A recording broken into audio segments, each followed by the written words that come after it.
Now that you have your Xref file developed, the next thing is to make use of it in your AutoCAD MEP software.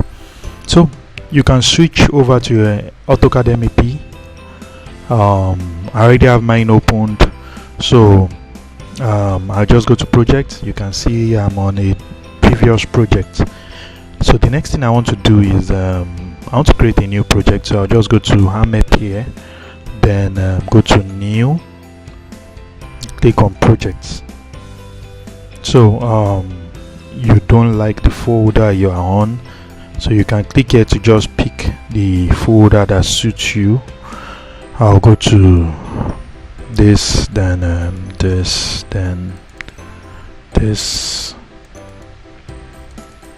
Okay, so I like this folder. Then next thing I'm going to do is to create my AutoCAD MEP new project here. So just click on this, then you name it.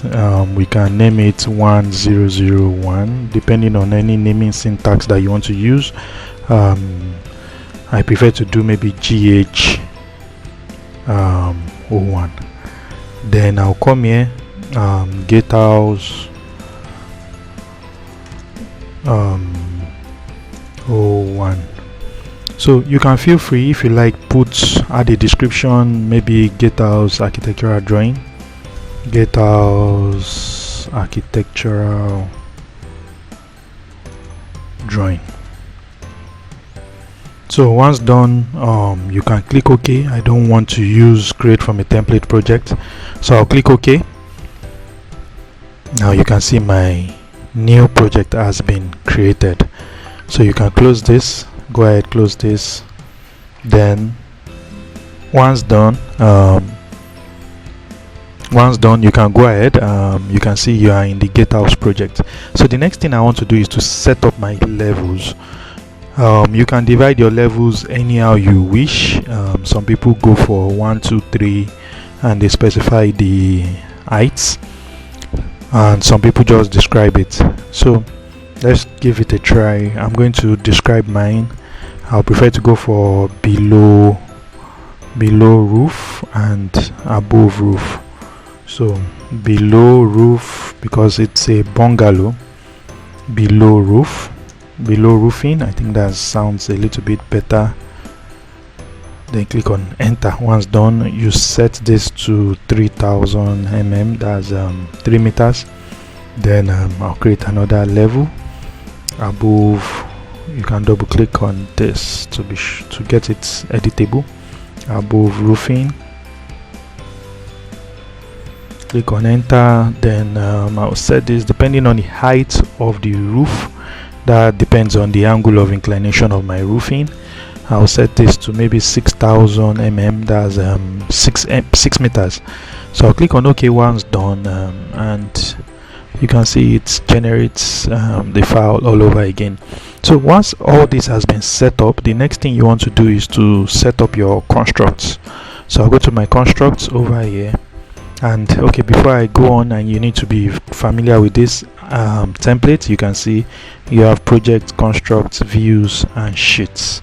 So I'm in constructs right now.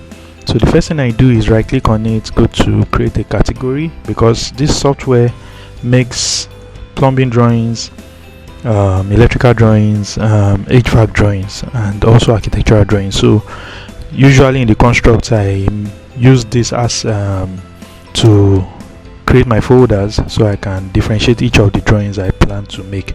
So once you create the architecture folder, you understand, architecture folder, you can go ahead and right click and go for constructs. So usually just give it the name of the building plan you intend to work on. So I'll go for gatehouse 01. Then choose the aspect of the level that is most familiar with you. So for this, I'll go for below roofing, because at some point I'm going to extract just the building plan without the roof plan. So I'll just check this, then click OK. So once this is done, you can see my construct is being set up. So just make sure you get rid of snap on grid and the grid lines. So you have a plain interface, a plain drawing window to work on.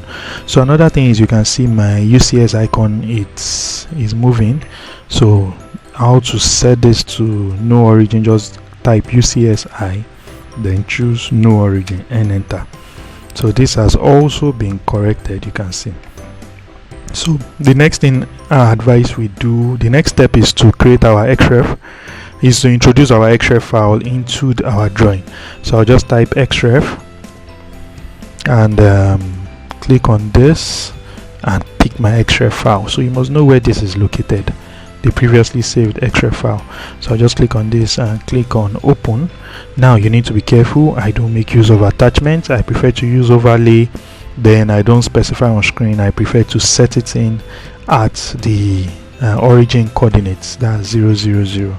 So I click on OK, and you can see I have my drawing file. So you can also, a shortcut is maybe zoom, enter, and extents. You understand? So I'll close this, and now I have my Xref introduced. Thanks.